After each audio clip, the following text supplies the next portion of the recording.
pada awal abad ke-20, Hindia Belanda berada di bawah cengkeraman kolonialisme yang telah berlangsung selama berabad-abad. Masyarakat pribumi hidup dalam keterbelakangan, kemiskinan, dan minimnya akses terhadap pendidikan formal yang memadai. Namun, kebijakan politik etis yang dijalankan oleh pemerintah kolonial mulai membuka celah kecil bagi munculnya golongan terpelajar baru. Di tengah situasi inilah, gagasan tentang kemajuan mulai tumbuh di benak para pemuda. Akar dari berdirinya Budi Utomo tidak dapat dilepaskan dari peran penting Dr. Wahidin Sudirohusodo. Beliau adalah seorang dokter lulusan Stovia, School Theote Opleiding van Indische Artsen, yang memiliki keprihatinan mendalam terhadap kondisi pendidikan rakyat jelata. Wahidin berkeliling Jawa untuk mensosialisasikan pentingnya studi e-fonds, atau dana pendidikan bagi para pemuda cerdas yang tidak mampu membiayai sekolah mereka. Perjalanan ini membawanya ke sekolah lamanya, Stovia, di Batavia. Di Stovia, Wahidin bertemu dengan mahasiswa-mahasiswa muda, di antaranya Soetomo dan Gunawan Mangoen Koesoemo. Pertemuan yang terjadi pada akhir tahun 1907 itu menjadi titik balik sejarah. Gagasan Wahidin tentang dana pendidikan ditanggapi dengan sangat antusias oleh Soetomo dan kawan-kawannya. Namun, mereka melangkah lebih jauh. Mereka tidak hanya menginginkan sebuah dana beasiswa, melainkan sebuah wadah organisasi yang permanen untuk memajukan bangsa melalui pendidikan dan kebudayaan. Setelah melalui berbagai diskusi intensif dan rapat-rapat rahasia di asrama Stovia, pada tanggal 20 Mei 1908, secara resmi berdirilah organisasi yang dinamakan Budi Utomo. Nama Budi Utomo sendiri berasal dari kata Sanskerta, Budi, yang berarti keterbukaan, jiwa, pikiran, kesadaran, atau akal, dan Utomo, yang berarti mulia. Secara filosofis, organisasi ini bertujuan mencapai kebaikan yang mulia bagi bangsa melalui pencerahan intelektual. Berdirinya Budi Utomo menandai fase baru yang kemudian kita kenal sebagai kebangkitan nasional. Ini adalah pertama kalinya masyarakat pribumi berorganisasi dengan cara modern, memiliki struktur pengurus, anggaran dasar, dan tujuan yang jelas. Bergeser dari perjuangan fisik yang bersifat kedaerahan menuju perjuangan organisasi yang bersifat intelektual. Meskipun pada awalnya organisasi ini lebih terbatas pada golongan priai dan penduduk Jawa serta Madura, keberadaannya menjadi pemantik semangat bagi munculnya organisasi-organisasi pergerakan lain di seluruh Nusantara. Setelah deklarasi pada 20 Mei 1908, tugas besar berikutnya adalah menyusun struktur organisasi yang kokoh dan menetapkan visi misi yang dapat diterima oleh berbagai kalangan. Kongres pertama Budi Utomo diselenggarakan di Yogyakarta pada bulan Oktober 1908. Kongres ini menjadi ajang penting untuk menunjukkan bahwa Budi Utomo bukan sekadar perkumpulan mahasiswa Stovia, melainkan gerakan yang lebih luas. Dalam kongres tersebut, terjadi perdebatan mengenai arah organisasi kelompok. Mahasiswa cenderung menginginkan gerakan yang lebih progresif dan politis. Namun, kelompok yang lebih tua, yang terdiri dari para pegawai negeri, pangreh praja, dan intelektual senior, menginginkan organisasi tetap pada jalur sosial budaya dan pendidikan, tanpa menyinggung politik praktis secara frontal agar tidak segera dibubarkan oleh pemerintah kolonial. Akhirnya, disepakati bahwa Raden Adipati Tirtokusumo, yang saat itu menjabat sebagai Bupati Karanganyar, dipilih sebagai ketua pengurus besar pertama. Pemilihan tokoh senior ini merupakan langkah strategis untuk mendapatkan pengakuan resmi dari pemerintah Belanda serta menarik dukungan dari kaum priai yang memiliki pengaruh besar di masyarakat.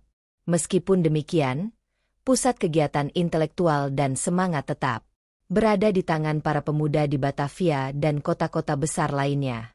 Tujuan utama organisasi yang dirumuskan dalam kongres tersebut adalah menjamin kehidupan sebagai bangsa yang terhormat. Fokus utamanya meliputi pengembangan pendidikan, pertanian, peternakan, perdagangan, serta teknik dan industri. Budi Utomo ingin mencetak sumber daya manusia yang kompeten sehingga bangsa ini mampu berdiri sejajar dengan bangsa lain.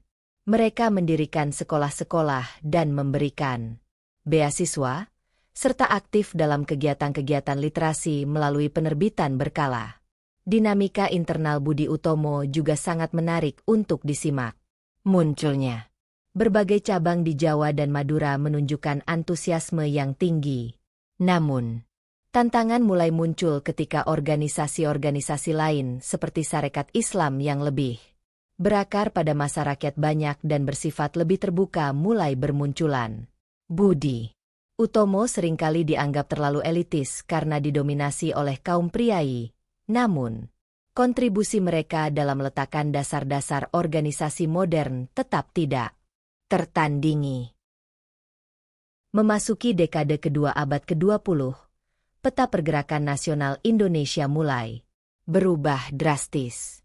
Munculnya organisasi-organisasi seperti Sarekat Islam, Indische Partij, dan kemudian PKI, membawa angin segar perjuangan yang lebih bersifat politik dan konfrontatif terhadap Belanda. Budi Utomo, yang awalnya bersifat sosial budaya, mulai dipaksa oleh keadaan untuk menentukan sikap politiknya. Tekanan dari anggota muda yang lebih radikal membuat Budi Utomo perlahan menggeser orientasinya. Pada tahun 1915, Budi Utomo terlibat dalam pembentukan INDI, WR Baar, Pertahanan Hindia, sebuah gerakan yang menuntut pembentukan milisi pribumi untuk mempertahankan tanah air di tengah berkecamuknya Perang Dunia Pertama. Meskipun inisiatif ini kontroversial, hal tersebut menjadi pintu masuk bagi Budi Utomo ke ranah politik formal. Keikutsertaan Budi Utomo dalam Volksraad, Dewan Rakyat, pada tahun 1918 menandai babak baru. Para tokoh Budi Utomo menggunakan kursi di Volksraad untuk menyuarakan aspirasi rakyat pribumi, menuntut perbaikan kesejahteraan, dan mulai membicarakan hak-hak politik. Namun, langkah ini juga menuai kritik.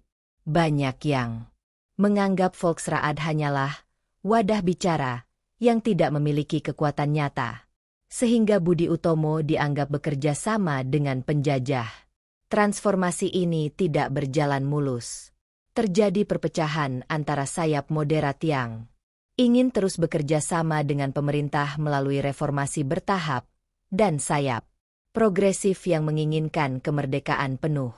Di sisi lain, persaingan dengan organisasi massa seperti Sarekat Islam membuat pengaruh Budi Utomo di kalangan rakyat bawah tetap terbatas. Organisasi ini tetap menjadi wadah bagi kaum intelektual menengah ke atas, namun mulai kehilangan daya pikat bagi massa yang menginginkan aksi nyata. Meskipun demikian, Budi Utomo tetap berperan dalam menjembatani komunikasi antar kelompok pergerakan. Mereka aktif dalam berbagai fusi dan federasi organisasi, seperti Permufakatan Perhimpunan Politik Kebangsaan Indonesia, PEPKI.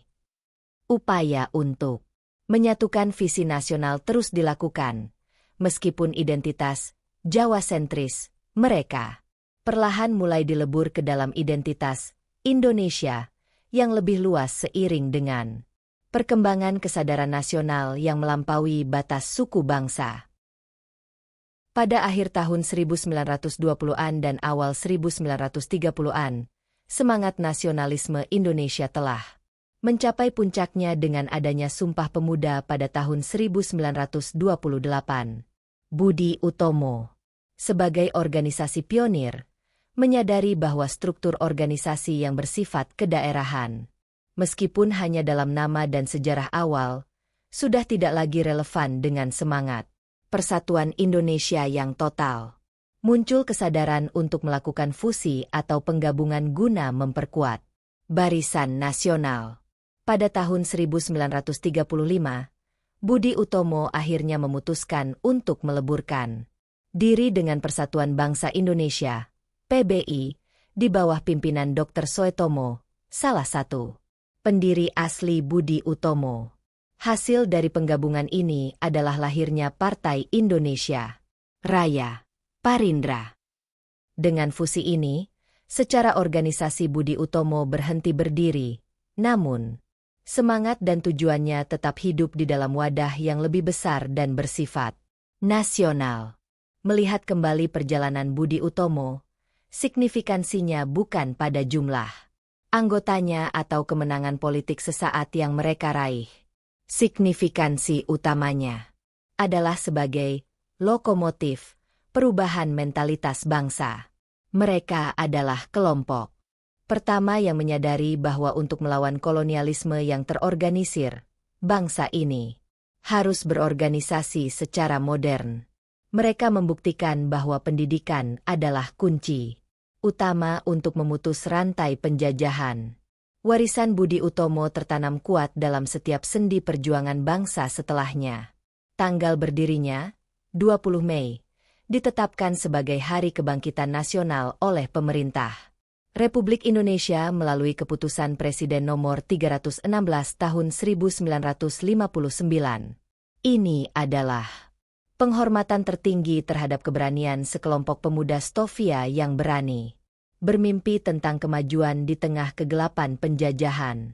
Kisah Budi Utomo mengajarkan kita tentang pentingnya kesadaran diri, semangat, belajar, dan keberanian untuk memulai sesuatu yang baru demi kepentingan bersama. Dari sebuah diskusi kecil di asrama Stovia, lahir sebuah gerakan yang akhirnya meruntuhkan tembok-tembok kedaerahan dan menyatukan rakyat dalam satu identitas, Indonesia. Meskipun organisasinya telah tiada, api yang mereka nyalakan pada tahun 1908 terus berkobar hingga hari ini dan masa yang akan datang.